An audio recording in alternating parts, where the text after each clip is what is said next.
we're going to start the ride by clicking this, and there we go. There we go. We are officially on the go. And then looking up at the front, I mean, it looks exactly the same as what you're used to on the front screen. So I know there was a lot of talk about, is it going to look the same? Is it going to look different? Looks exactly the same. And I can see end trip. I can't see like add a stop or anything like that, which we're going to try later. But just the 3 dots outside of seeing what those 3 dots do. So there is a pullover button right there. You can do music, control your temperature. I don't know if you're allowed to answer questions or not, but is this connected to his accounts? Like if he hits Netflix, will it automatically be set up for that? Very cool. So it is connected, just like when you get in somebody else's Model Y, it's going to automatically set to your stuff. So Sawyer, whatever you have logged in on yours, I guess would be active. That's cool. So the safety monitor has no steering wheel, no pedals. And it looks like they have a pullover button up there on the screen, as well as a stop and lane button in the middle, and then a support button on the right. But nothing else. No pedals, as you can see. That's just a regular Model Y without any type of enhancements that make anything going on over here. And so I've done plenty of miles on FSD version 13.2.9, and so far this feels similar, if not smoother, a little bit smoother. Yeah, that's a good way of putting it. This is literally the same car I own. There's no difference between, except for the software version, of course, between my car and this car. Try that wide angle. Nope. Oh man, this isn't working. Okay. Well, yeah. So this doesn't feel any different than what you're used to doing in your own car at home with FSD. So far, anyways. I'm trying to see if anything happens between these intersections to see if it does anything significantly different. But it is pretty wild seeing that seat empty. It is wild. I've only seen it in YouTube videos that are shortly followed by more restrictions for everybody else. Yeah. This feels smooth. I mean, yeah. What can you say? What did you expect? Right. So I'm going to touch this. Okay, so here we go. So I can control the air a little bit. Oops, sorry. Zoomed in. So you can see the ETA in the top. No, it's all right. Thank you, though. You can control the heated seats. So the layout is a little bit different. I can click this again. And when you arrive, it says Welcome Sawyer. So when I came in, this screen said Welcome Sawyer, my name. And I don't think the visualizations look that much different. Yeah, they look exactly the same, just at glance. So unfortunately, we're not really able to ask the safety monitor questions. They're supposed to focus on the road and everything else and surrounding us. So unfortunately, we won't be able to ask a lot of the questions that I know you guys had.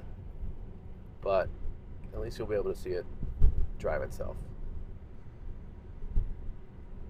Yeah, I was hoping, well, I don't know about hoping, but I was expecting to see some sort of sign that, like, it's significantly different software, but it's really not.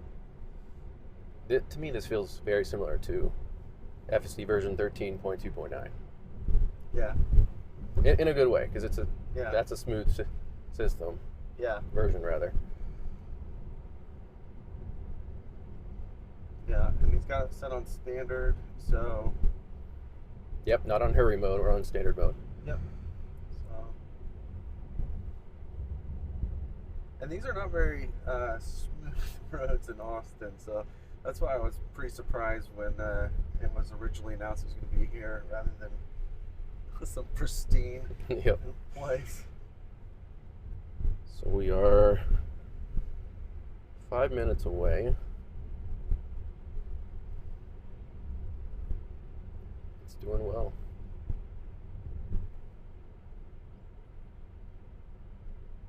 So this ride cost me $4.20. They're doing a flat rate for every ride today. Naturally, $4.20. Elon's favorite number. Yeah. So anywhere you want to go within that geofenced area, which I just posted online, $4.20. Yeah. I'm sure they're not going to actually transact that $4.20. No. It's probably to test the system. Yeah, so what I've been told is they want to just test the payment system, right? And confirm everything works. And these are, I've been told, the true first outsider customer Robotaxi rides. Yeah, and for a point of clarification, you and I were discussing this earlier, this truly is public access, although certain individuals got the invite. Yeah, so you can invite anybody you want to ride in here. Yes, so about 20 people got invites and are allowed to download the app. And then those 20 people are allowed to bring any plus one they want on any ride. They can take as many rides as they want, Monday through Sunday from, eventually 6 a.m. to 12 a.m. Today it would start a little bit later, probably because it's day one. But we can bring whoever we want. So that's what I plan on doing later today for the rides, just bring a bunch of my subscribers that wanted to come.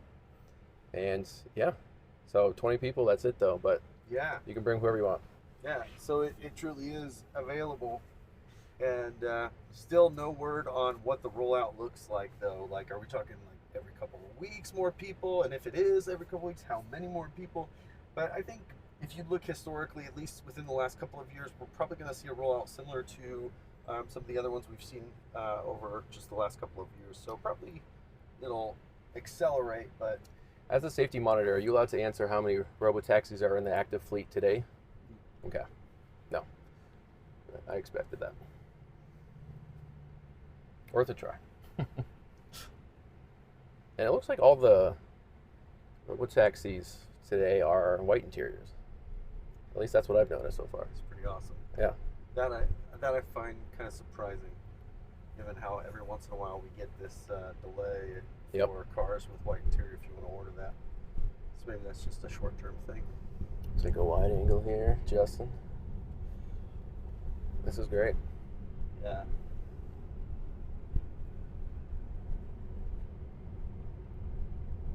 So essentially what I've been told is that the safety monitors just have sort of an AEB button, and they don't have steering wheel, they don't have pedals, and unfortunately I can't ask him what happened if you were to grab the steering wheel. He's a large man. I think that it would not end well for anybody in this space. Well, so at the Wii Robot event where they unveiled the Cyber Cab, if you in the unsupervised FSD or completely driverless Model Ys for that, they have a steering wheel. Obviously, the Cyber Cabs didn't. Somebody grabbed it. Yeah, but so multiple people tried to grab the steering wheel, and it didn't allow you to do anything. You couldn't turn it. They wouldn't disengage the FSD Unsupervised. It just threw up a message: "Don't touch the wheel" or something like that, right? Yeah. So I assume it's something similar with this, but I don't know for sure. I'm sure, yeah. But yeah, again, confirmation for everybody: there are no controls over on his side of the vehicle. This is literally off the factory floor, just like what you would have bought. He's even shown us his happy hands. There's nothing happening up there. Legitimately, the car is doing absolutely everything by itself. And on the screen, it would not look foreign to you by looking at it. The differences are in the small details. So the things that he's able to do is pull over or stop in lane. And my guess is that pull over is like, hey, go ahead and stop here. And so then the vehicle will look for the nearest safe place to pull over. Stop in lane would be like an emergency stop, like stop right now. And we have those same abilities back here. Or we just have pull over back here. We don't have stop in lane. Yeah. So no emergency stop. So should we hit support? Will we get you in trouble if we hit the support button? Just see what happens. Okay. All right. Hitting support. You're currently queuing agent will be with you shortly. Oh, cool. Yeah. Sorry, trying to get the in focus. Tesla Robotaxi support. How may I help? Hi, we're just testing out the support and seeing how you guys do this. So we can basically ask any question, or how does the support work? As far as solutions, I would like to instruct you to refer to our website for any question on how to support the vehicle, make sure everything goes where it's supposed to for your trip. Okay, we will appreciate it. So we just hang up by hitting the button on the screen? If you're done with me, I can go ahead and disconnect the call. All right, you can disconnect. Appreciate it. Thank you. Second. Wow. Well, that's cool. Yeah, it is cool. That was actually pretty quick. That was like really quick. It would have been nice if they had like a pre-planned like thing to say for just test purposes, like because we were clearly asking for test purposes. I'm assuming, so I'll just have to assume, but like if something's not going right, or hey, I don't know what to do, I want to add a stop and I don't know how to do that, you would hit the support, and the guy on the phone, I'm assuming, we'll try it again later, he can probably change some things over the air for you, like give you the actual destination you wanted to go to since it's in the wrong spot, or hey, this thing stopped and it's not doing whatever. He can probably dial into the. So now it's giving us an on-screen notification of make sure to bring your belongings, and there is a button to say 2-minute warning. Yeah, so there's a button to say drop me off now, and this screen looks the same. Looks the same, yeah. There we go. Pretty wild to see no one in the driver's seat in Tesla. So we've been told that no one is allowed to sit in the driver's seat. So if you have other passengers, you're only allowed one other passenger. They have to sit in the back. The safety monitor, at least for now, has to sit in the front passenger seat. But yeah, pretty cool. So I'm going to keep an eye on this screen down here as we come to our destination. I think it's important to remember that. I think it's important to remember that even though this is, a small pilot program, there's only 10, 20 cars probably in the active fleet right now. What matters is, does this technology work? Is it smooth? And in my opinion, Tesla has the best path to scalability and profitability with this. And here we go, we're pulling in right now. So it's pulling into the food spot, into the parking lot, and let's see where it stops, and then I'll look down at the screen before we say anything about stopping. So it's stopping right here at the front door, the chained up door. There we go. It's giving us a notification. Please exit safely. You can open the trunk with this button. Yeah, it was interesting. This seat came back. That's what it looks like when it went into park. So it's like easy entry or whatever. Yep. I guess would have been on. Okay. So we'll get out. Hey, thank you so much. Thank you. I appreciate. I'm sure it's gonna be a boring at some point, but that was amazing. Smooth, easy, simple, vertically integrated. That's it. So we just got out. I didn't press anything on the screen, did you? Nope. Okay. So I'm watching. He's not touching anything on the screen. So he's just waiting for the car to dispatch. So he might just be waiting for the next person to call it, which will be interesting. So there you go. First Robotaxi ride. Thanks, everyone. Oh, there it goes. Bye-bye. All right. We're about to take a lot more rides. See you guys.